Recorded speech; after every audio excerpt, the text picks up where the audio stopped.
Good afternoon, everybody, and welcome. My name is Dr. Gina Astorini, and I am the Associate Director of the Leadership Alliance Executive Office. And it is my great pleasure to introduce to you this afternoon Mr. Miles Bartholomew, a PhD candidate here at Brown University and a former Leadership Alliance Summer Research Program, 2 times, one at Brown, one at Dartmouth. Thank you so much for being here, and thank you so much, and take it away, Mr. Bartholomew. Yeah, hello everybody. I'm so glad that everyone can join us today. I'm really excited to host and interview Dr. Damani Piggott. He's an amazing guy that I've had the opportunity to meet and work with in some vicinities and capacities earlier. So I'm just going to go over his bio before we get into it. So Dr. Damani Piggott is Associate Professor in the Division of Infectious Disease at Johns Hopkins University School of Medicine, with a joint appointment in the Department of Epidemiology at the Johns Hopkins University School of Public Health. Dr. Piggott graduated from Morehouse College with a degree in biology and Spanish. He subsequently obtained his PhD degree in immunology and has his medical degree from Yale University. He completed clinical residency training in internal medicine and pediatrics at Yale New Haven Hospital and fellowship training in infectious disease and epidemiology at Johns Hopkins. Dr. Piggott has worked on clinical and research projects in urban and rural communities in the United States, the Caribbean, West Africa, and South Africa.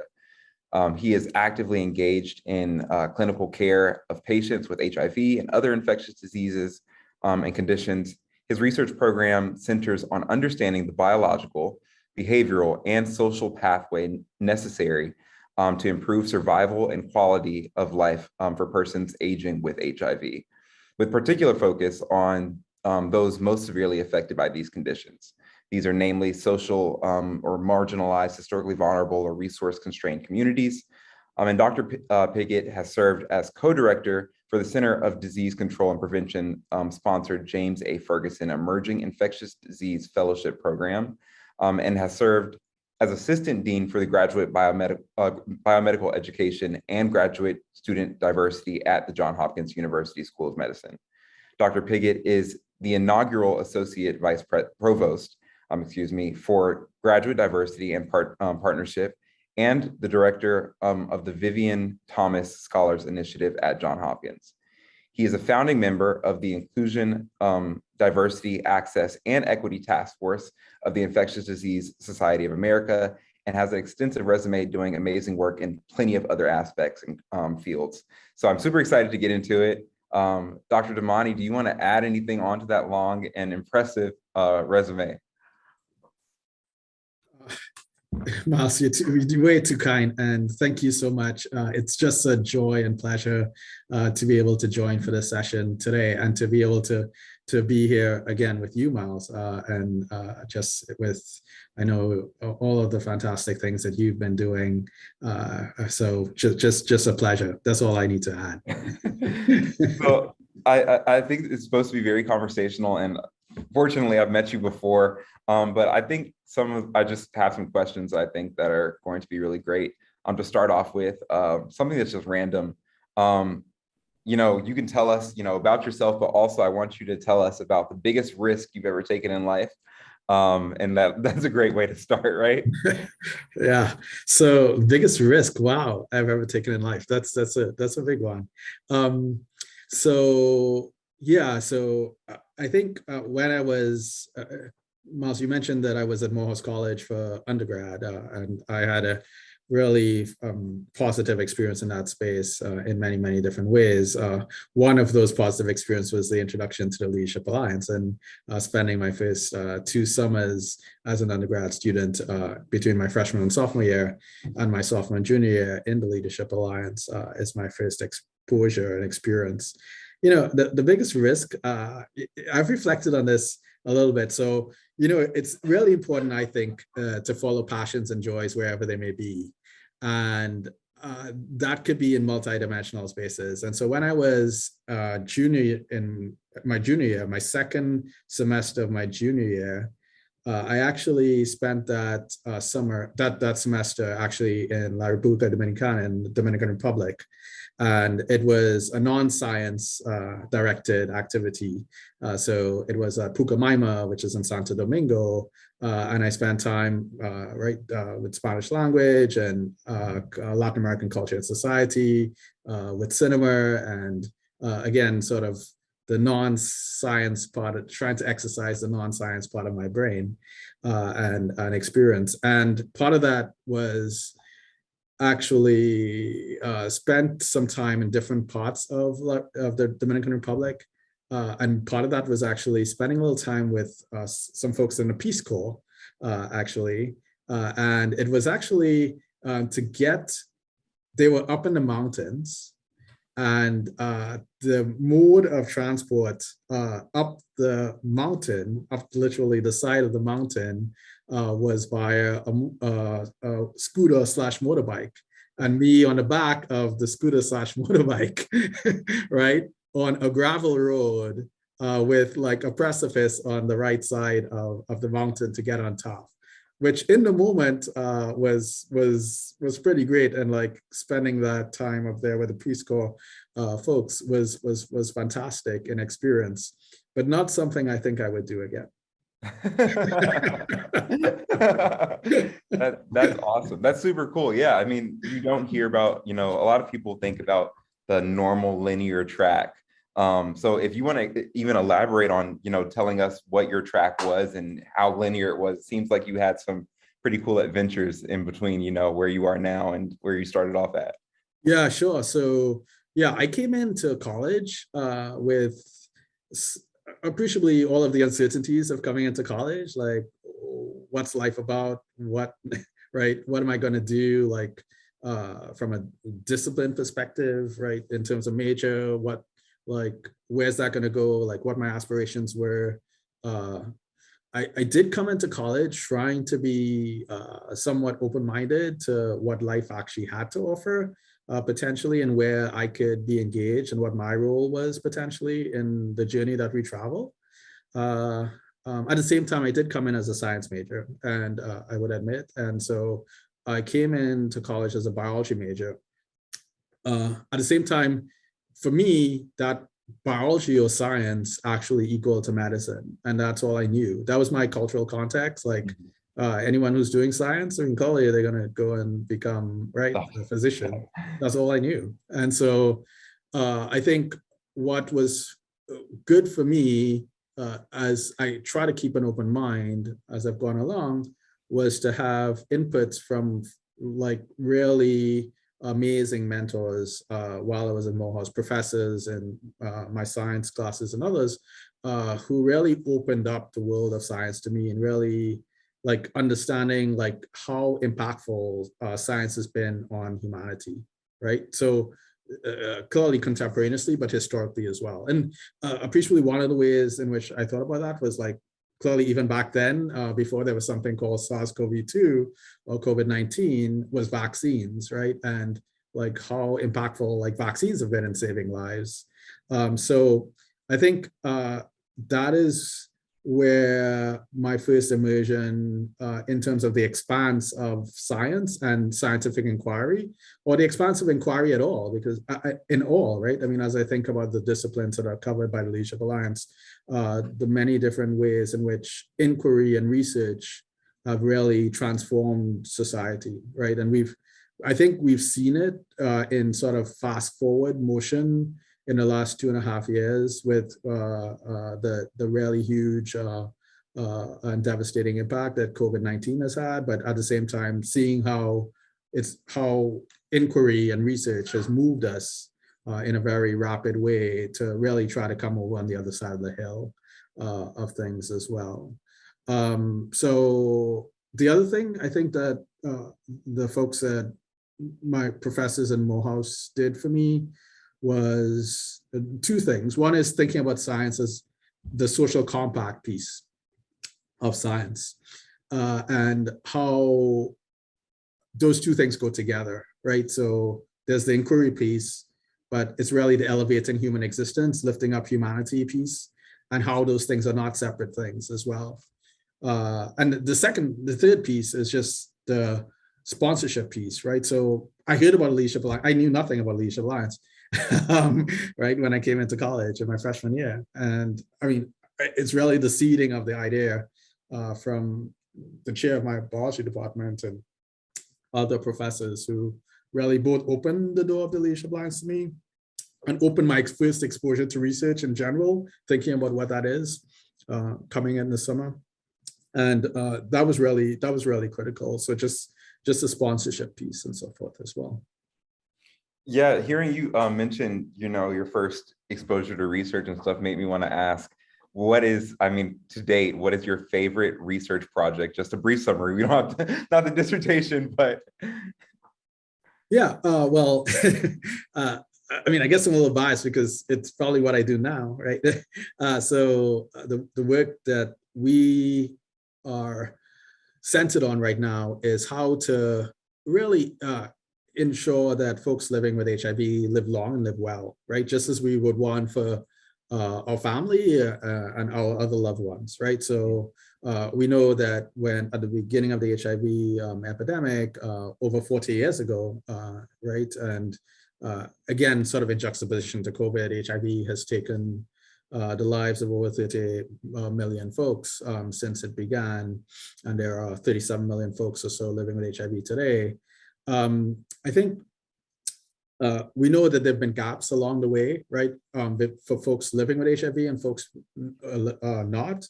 And so there's been much improvement because of many, many different disciplines, right? So you have biology and you have chemistry and you have sociology, you have political science. Like, not only do you have to create like the tools to fight the HIV infection, did we have to do that?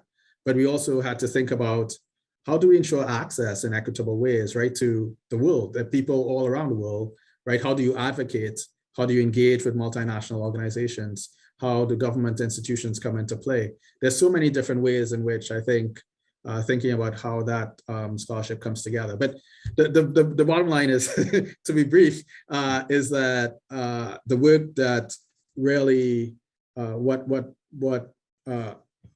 what centers me from a scholarship perspective is that consideration of how to have impact on the lives of persons with HIV. And so that's been from a biological lens, right? Thinking about with the immunology piece that had done, like how does inflammation and immune, like dysregulation of the body's defense system lead to disparities in between those with and without HIV?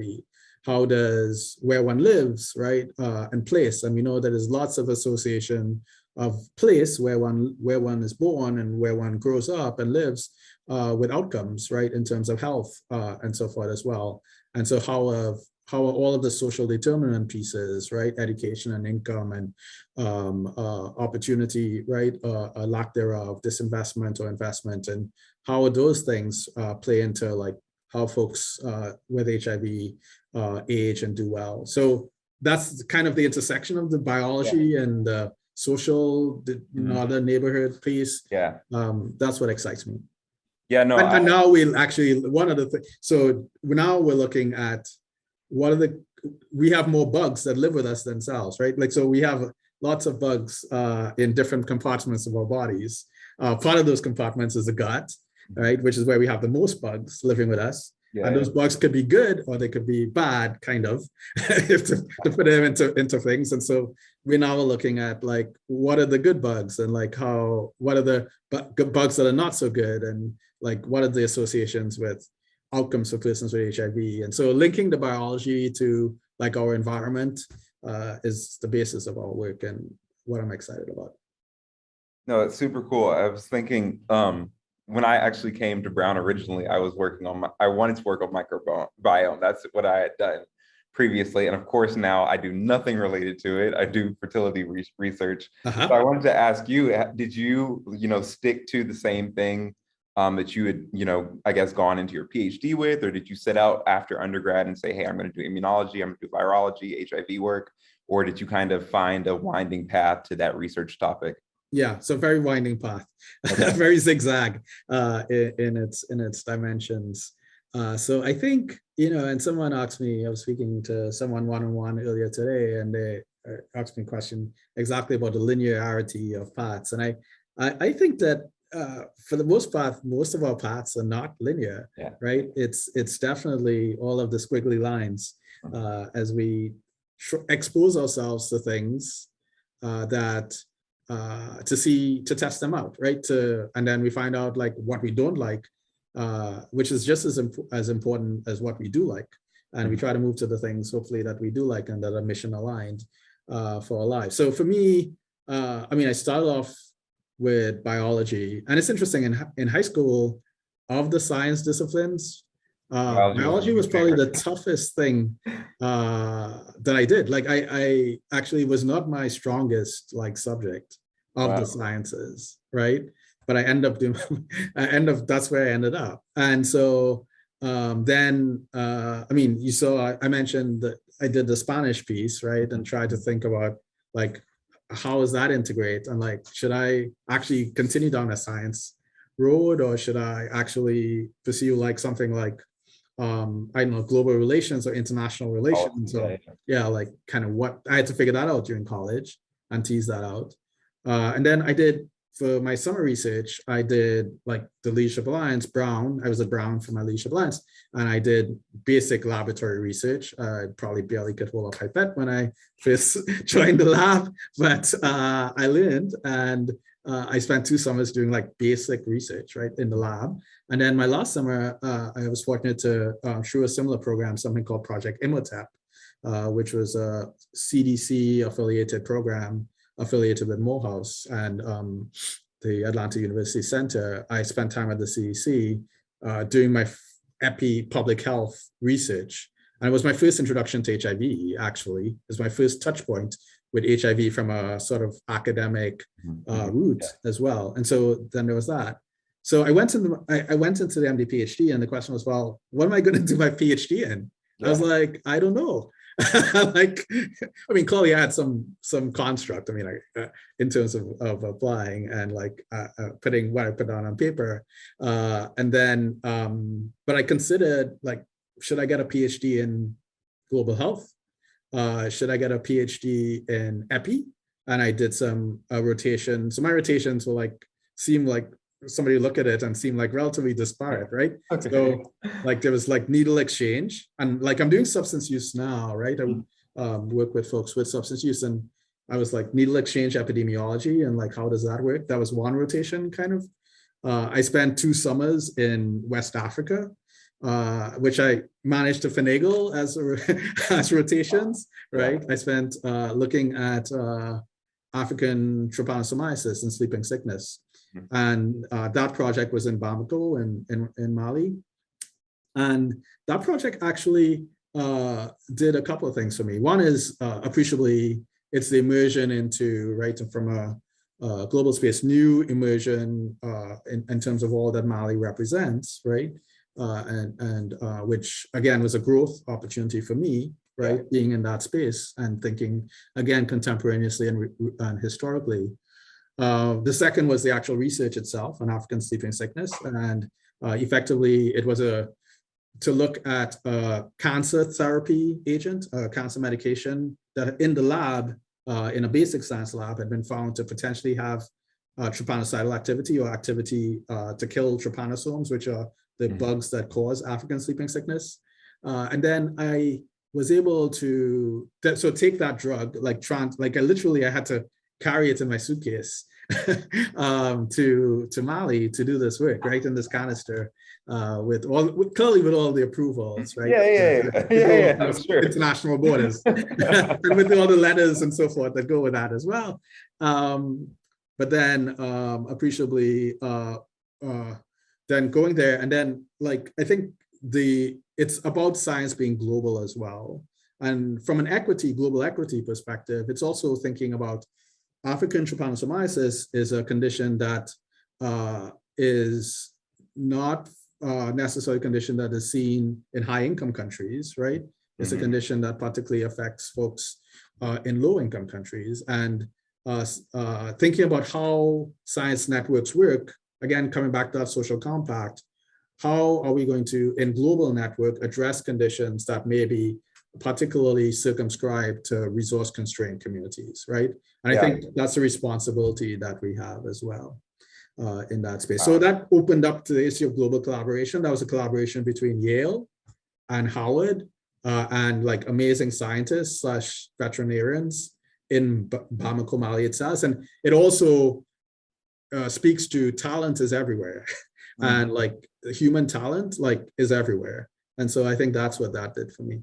Wow, that is something that has me really excited about just like the biopsychosocial, you hear about the term, but it's rare that, especially me being in a PhD lab, like just wet lab, that I actually see and like know what the experience and people that actually, work at the intersection of all three of those fields. But I also like, I guess for, the students that are currently in Leadership Alliance, they would be interested in like knowing what even made you pick, or like, how did you know that that was the right path for you? What was the solidifying experience, or like you said, MD PhD, this is for me, Yeah, so that's a big question. So why MD PhD, I think, right? So I mentioned how I came in, and people come into this at different angles, I think, personally, right?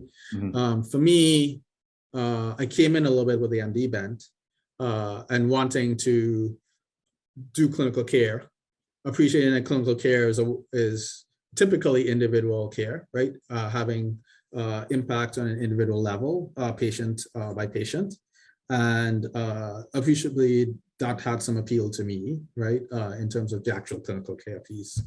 I think that got magnified as I went along by having more and more clinical experiences that drew me to that piece.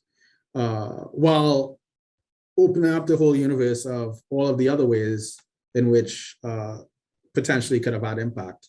And I come back to how pivotal the Leadership Alliance was for me, and having those summer research experiences were for me. That's where I got my research experiences. I appreciate people get some during the year and so forth. Most of my research experiences came from the opportunities that came to me during the summer.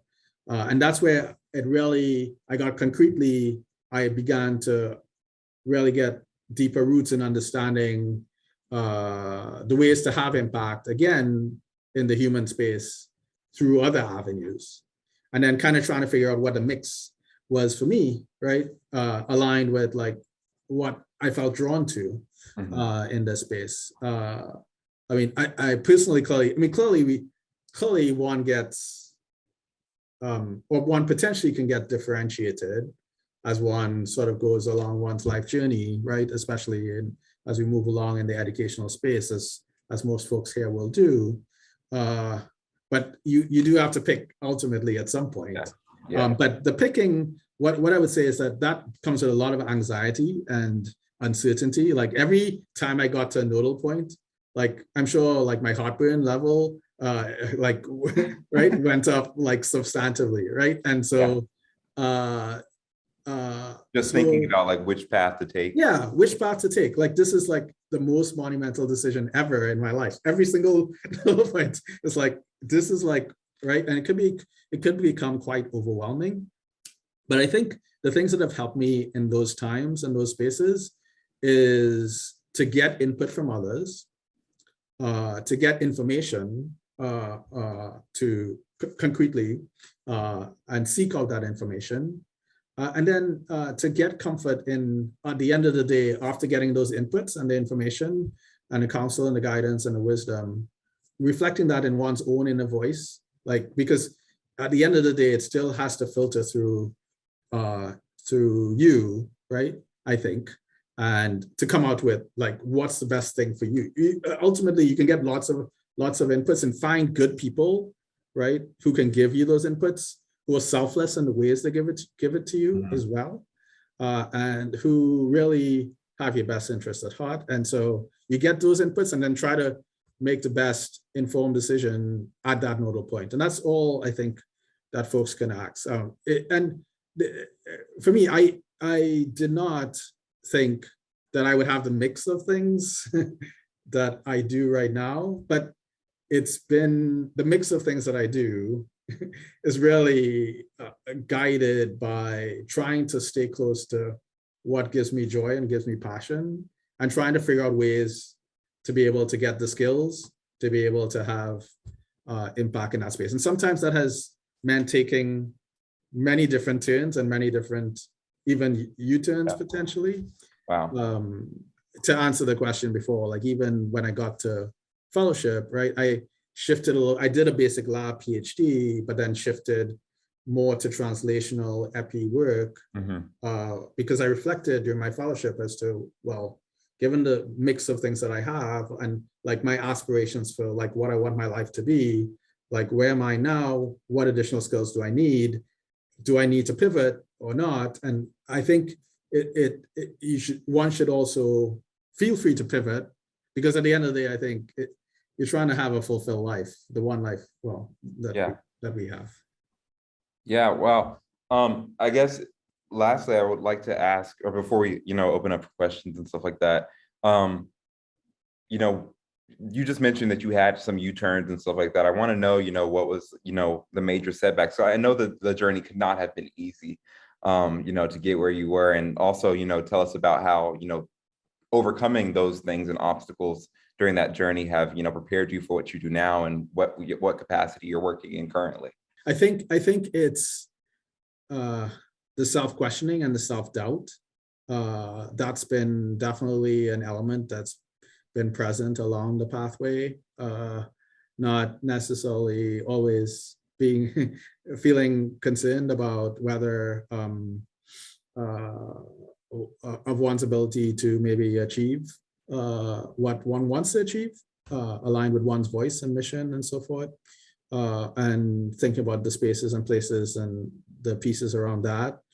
I think for that piece, one is what helps me through those times, I think, is reflection backwards. When I say backwards in time, to think again about how being historically rooted again, in terms of thinking about the many who came before and how the possibilities and pathways that are open to me have been paved, and sort of the baton of life in that regard. So that's one thing I feel anchored in sort of the past.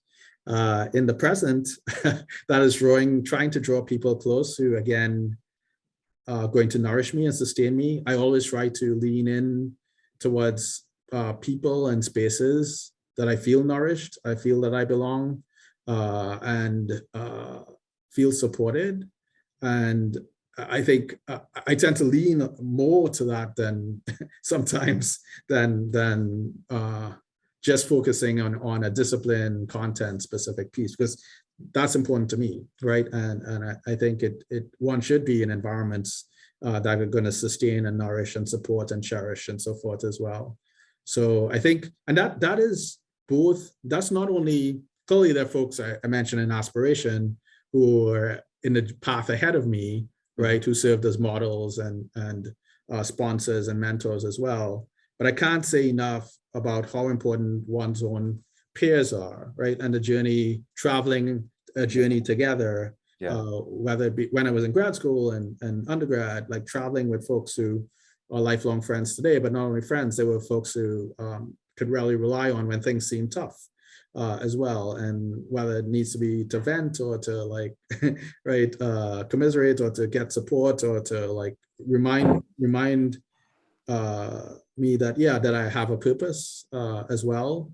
Drawing those kinds of folks close as well, and the Leadership Alliance was one of those things for me again. And so I think I want to like definitely encourage folks who are on to draw those kinds of folks close as well, the folks who are actually going through this journey, who are at the same stage as you, to keep them close. Yeah, no, I have made lifelong friends from my time in the dorms at Brown. Those summers, and it's been what, 5 years? And we still hang out, go to New York, talk about our publications, all that stuff. So that's super cool. That's great. Exactly. there are some questions that, people have already submitted. I think that students and stuff can also submit them in the chat. I'm just going to read some of the really good questions that were submitted. I thought, let's see, one second. So one of the first ones was, did we already, yeah, so this is a good one. I say, would you say there are any different good habits that a person needs to develop for graduate studies as compared to, undergraduate? And I'm sure you can tell about your PhD work being your study or approach, your PhD work being a little bit different from your MD work and stuff like that as well. Yeah, sure. So I think I think the slight maybe pivot for graduate school compared to undergraduate time is, I think the undergraduate time, particularly as it relates to PhDs or graduate degrees in general, is that undergraduate, first of all, it's broader, right?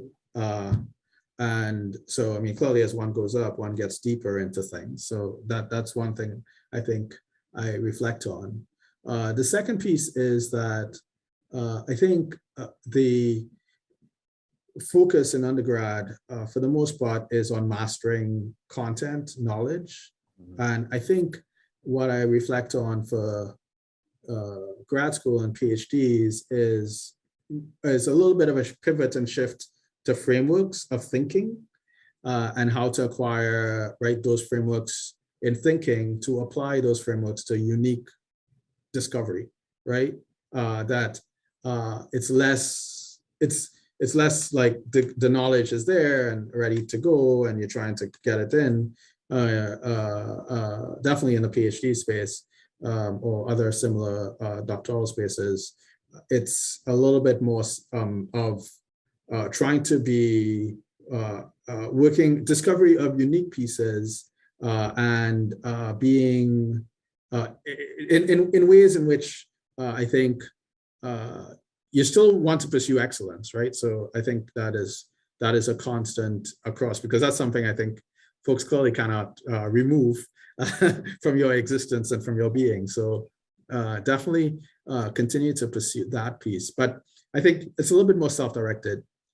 Not that there aren't structures and frameworks and supports, but appreciably one will end up working on unique kinds of things, and one has to think about things and approach things in that way, but being taught how to do so as well as you go along. It's not like you're in this singly or individually. There are folks that part of the pieces that. So I think that to me is a big piece in my own experience. Miles, I don't know if in your experience, I'd love to know, what do you think? Yeah, I think grad school is constantly evolving, especially with the pandemic. So I hope that, my experience, because I did my first 2 years during the pandemic. So it was much more, I would say, isolating in some ways, but also very unifying. There's that, trauma bond that you get from, going through your core classes together and your coursework, and everybody's still, trying to hang out, even the 8 of us to cram for the exam or whatever like that. But I would say, if anything, it's more of an endurance type of, it's a different muscle than undergrad. Undergrad is you cram it immediately so that you can just get past one exam. And while I would say that the PhD, when you're doing coursework, it can be somewhat similar, I think you're learning things to keep them for a prolonged period of time. I need to know how to do single cell analysis yesterday, today, and 4 years from now. Yeah. And it's you actually really want to take it to heart and really dissect what you're going through. And I think it's a lot easier and a lot more fulfilling when you really understand the levels that are behind, the approaches that you're doing. And I like that. I think that a lot of PhD students will say that that's their more preferred part than just, learning random pathways and memorizing them just to root. Really understanding how things can interplay and connect in a body, and how when you see a result come out this way, what could that mean for the implications in, another organ system or some other downstream gene or regulatory mechanism. So it's a lot more seeing the big picture and keeping the big picture at mind and building on it consistently versus just memorizing, chapter 1 of the big picture or this portion of it and keeping that and then throwing it away. So Yeah. And I think yeah, just from reflecting, that what you're sharing is sort of the meaningful. It becomes even more meaningful, right? That the work that you're doing, the translation of the work that you're doing, I think, as you go further along in the journey that you're on, right, in linkage to like life, like your life path, I think, is very helpful as well. So there's one question that was sent in the chat, and it's from Zainab. They said, first, thank you, but they want to know, how did you navigate switching from the clinical aspect of medicine to a more health equity research focus is the first part. Yeah, and so I think, so I mean, the way the MD PhD piece was structured, right? So I did 2 years of coursework, and then I did about 6 months or so of clinical time, and then I went into a PhD. And then during the PhD, like midway in, I did a longitudinal clinic, which is like a half day or evening clinic for once a week. And then I came back after finishing the PhD and doing my clinical time. And I think, I mean, it's hard to do medicine without having an equity, right, piece, right? Because there are so many day-to-day things that one experiences in our health enterprise broadly, both nationally and I mean, locally, as well as nationally and globally, that sort of bring into relief all of the equity considerations that exist in our health space, both at the individual level and the global public health level as well. So it's hard not to interface with it, right? I think I would say even before that, as I was thinking of like what I want to do with my life, there was that theme in the background. I think as what is the thread that is carrying through, of trying to figure that piece out in terms of, as we think across our human existence, how to have more equitable existence in our space, whatever that discipline might be. So I think that also definitely carried through as well. So I think, and then, but the clinical piece of it, definitely, I think about that in reflexive form. Like I mentioned to you, some people have different, so my focus is around HIV. So I think about HIV from a clinical lens. I think about HIV from a research lens. I think about HIV from a policy equity lens. I mean, I think, but I'm centered around HIV. Folks can like be centered around a thing, right? Or folks can be centered around methodology and ways to apply methodologies to multiple things. The focus for me was on HIV. So I think every time I have a clinical encounter with folks living with HIV, it does bidirectionally inform the work that we're doing, right? Because I think about it in both dimensions, the clinical, well, or multiple dimensions, the clinical, the actual research work that we're doing, and the social base as well. So it goes in all directions. And I think that's to answer that question. Very nice, very nice. While you're talking about, holistic approaches to medicine and thinking about human beings, how do you balance, as a human being, how do you balance all the aspects of your life? Yeah, so that varies over time. That is at a temporal variation. So I would start by saying that in construct, I think it's really important to try to find the things, again, that bring you joy and to find those in different multi-dimensional modes, real multi-dimensional people, and to try to find those multi-dimensional paths. And so one's professional path, right, is one aspect of that. And like our being in training and in school and is right, cultivating and nurturing that pathway for us, right, the professional path. Mm-hmm. But the personal path is just as important, I think, and our culturing and nurturing that piece of it is also, to me, just as important. And so the balance might shift from time to time as to where that balance is. I sometimes use the analogy of like, well, if you have a huge exam tomorrow, right, you may not be spending the night before, like, right, partying, right, until the wee hours of the morning. But maybe you might, maybe you like, you've conquered like you have the material, you know, and you're good to go. And like, I don't know, maybe, maybe that might be true. But I think that there are times to try to figure out what those times are. But I think that there's always the tension of like, could I be doing more of A, B, C, or D, where A, B, C, or D are both aspects that are aspects across both our professional and personal lives. And then there are the folks on the receiving end, right? In terms of whether it be family or friends or others, right? Who also are like, could you be doing more of A, B, C, or D, right? From their lens. And that also, right, needs to come into play, right? In terms of our engagements and pathways. So I think that's how I think about it. I try to just like, I try to get better and in terms of, again, wanting to be impactful. So wanting to have the skills to be impactful in my professional space, right? I try to like also do so in the personal space as well, right? To iterate, to nurture and water that piece as well.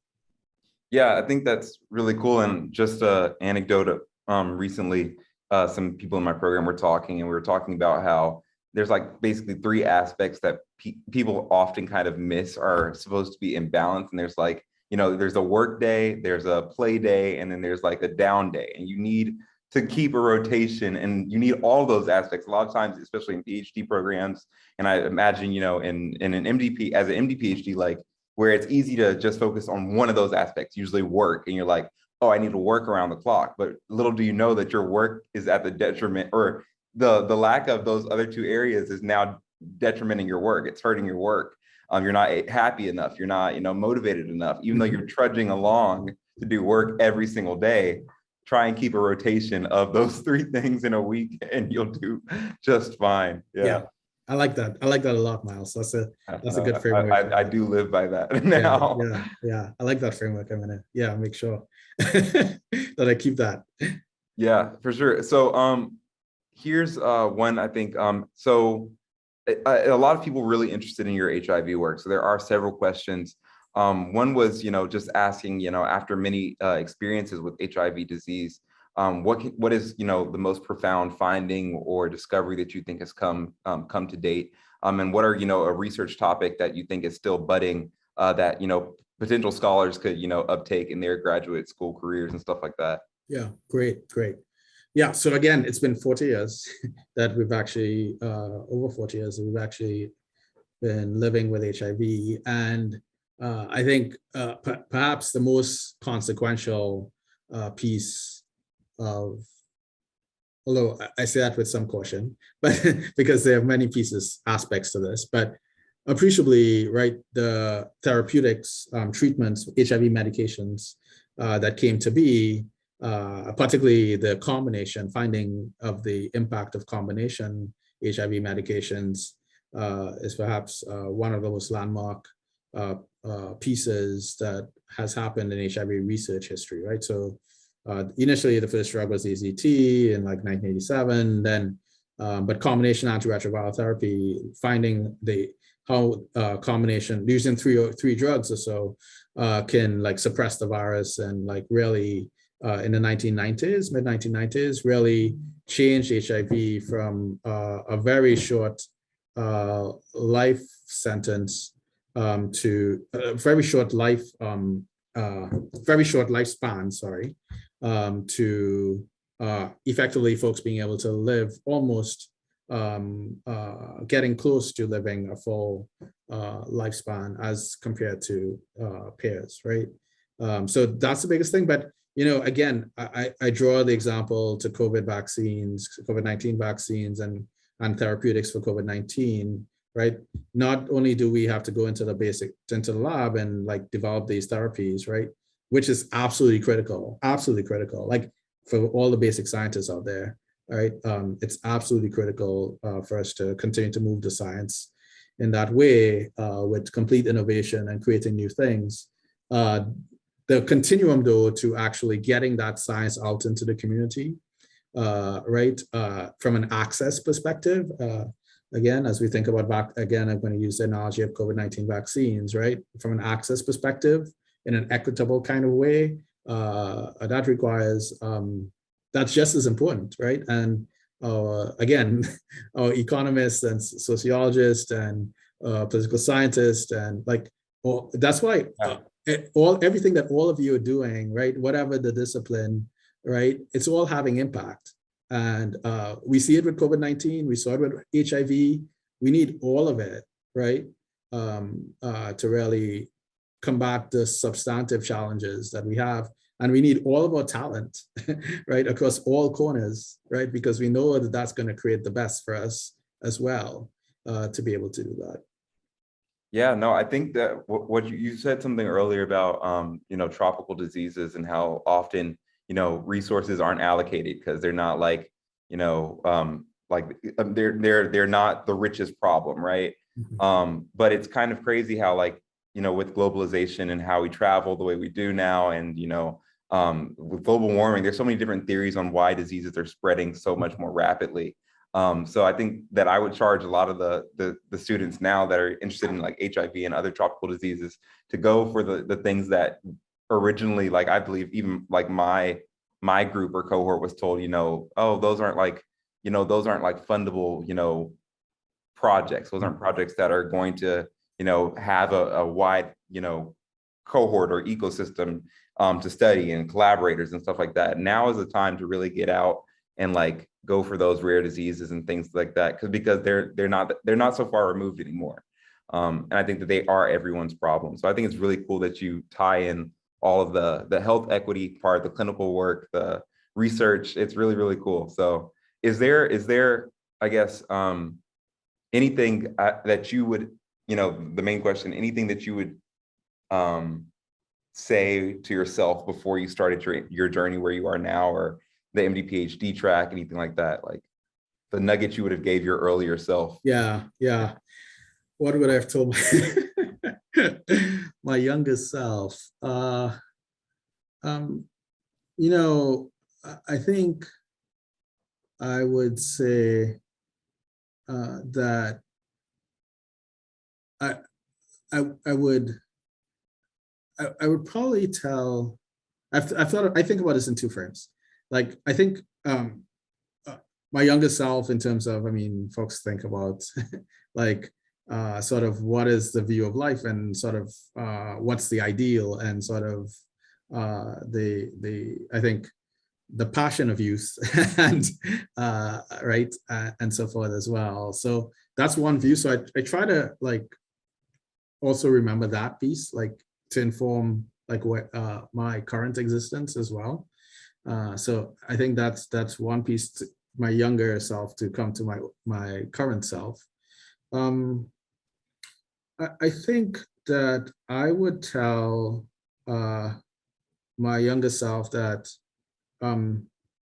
it's life is going to be okay. I don't know if that sounds kind of No, it's going to be okay. Right. That again, I think, as I think it's just about the folks who are joining here, right, and the stage that you're at right now, and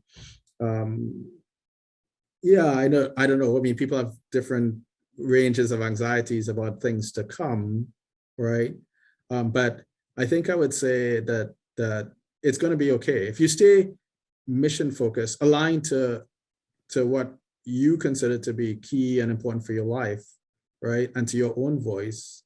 I think that it's going to be great, actually, and not just okay. It's going to be great. Align to your voice and enjoy the journey, right? And that it is a journey, right? That life is, and to be fully embracive of that existence per se, in terms of how you plan for the. It's not like, I'm not saying to like I'm saying you do plan, right? So like I think you do want to look forward and see like what are the aspirations, what are the paths that people have traveled, but while appreciating that your path is your own unique path, informed by the paths that have been traveled in the past and currently by others. But I think, yeah, that's what I reflect on. I think I would tell my younger self. Very deep. What would you tell your younger self, Miles? You said what? What would you tell your younger self?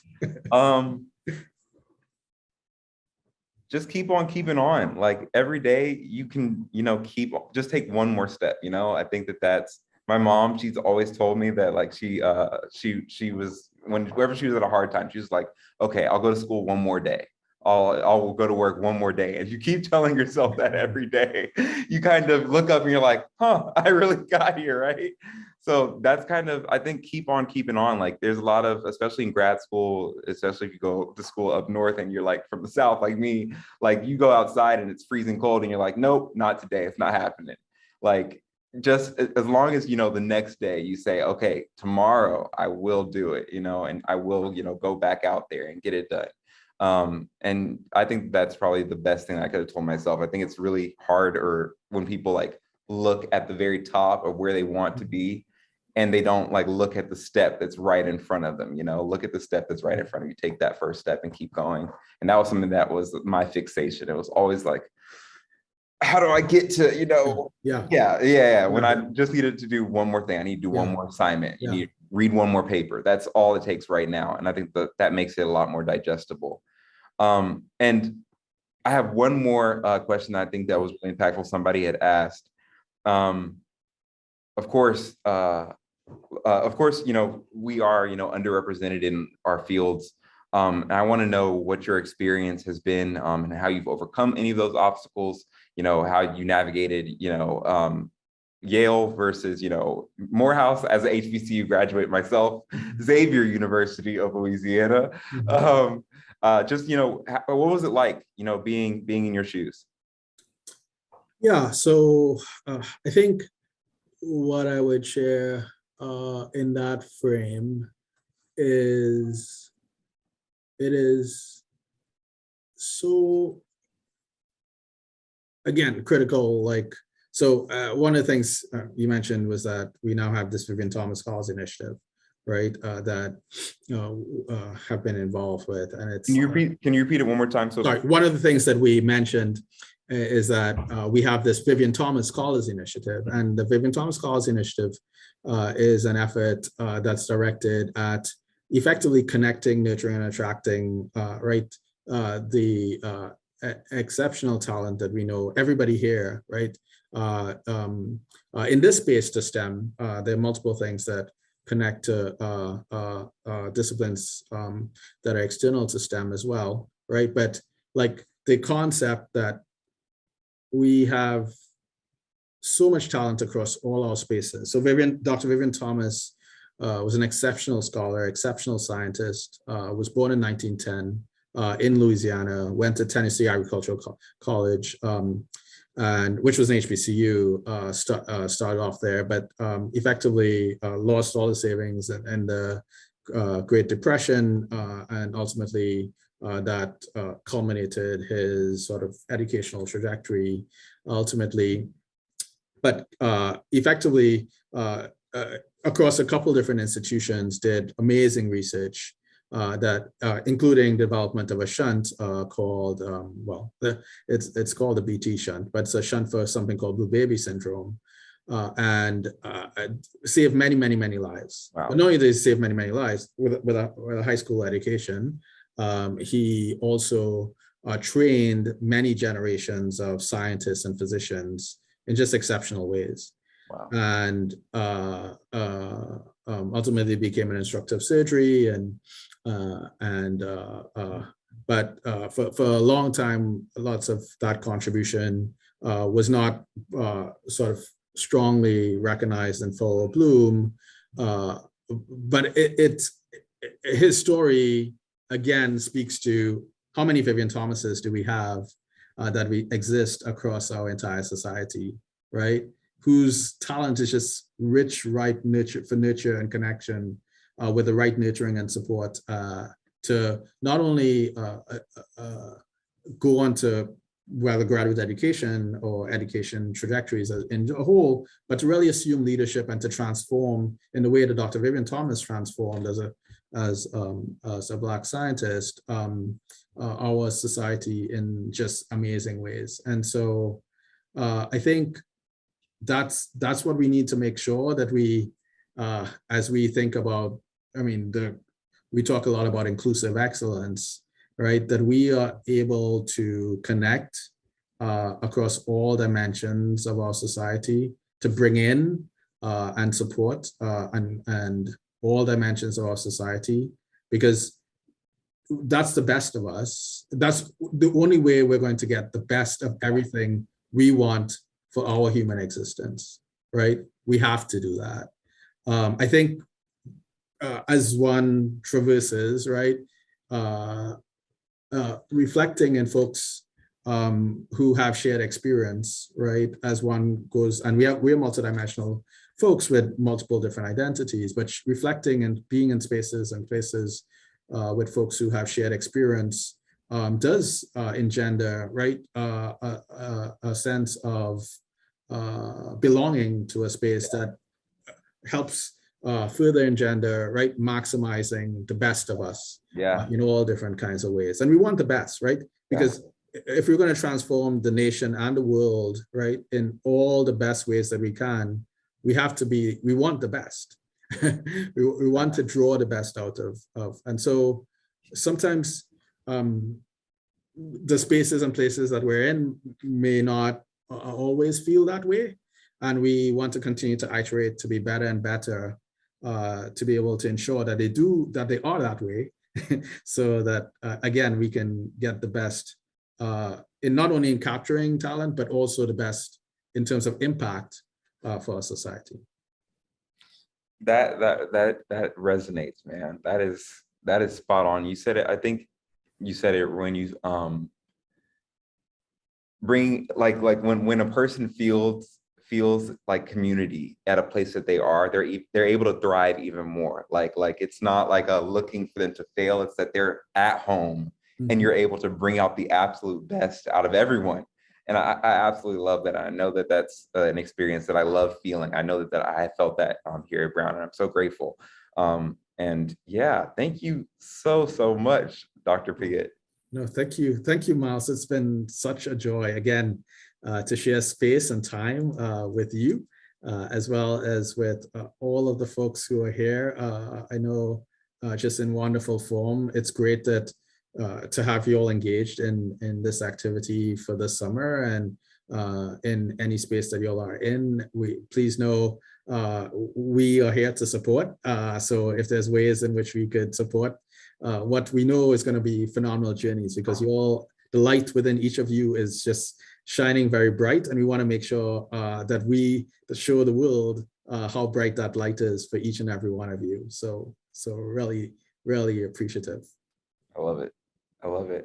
Yeah, and if you guys have any questions or follow-up questions, feel free to reach out. I'm at Brown, so yeah, I'm around. And Dr. Piggott, I'm sure he will make himself accessible, or you can get his contacts as well. So yeah, thanks. I don't know if we just end here, or I know that it's coming to time. Hi, thank you so much. That was a wonderful dialogue and conversation. I loved your advice. Keep on keeping on. I'm gonna put it on my computer right now. So thank you again, and everybody watching, tune in on Wednesday for a dialogue, Why I Do Research and Research Reflections, and I look forward to seeing everybody soon. Thank you both. Thank you, Dr. Piggott. Thank you, Mr. Bartholomew. This was wonderful. Have a great day.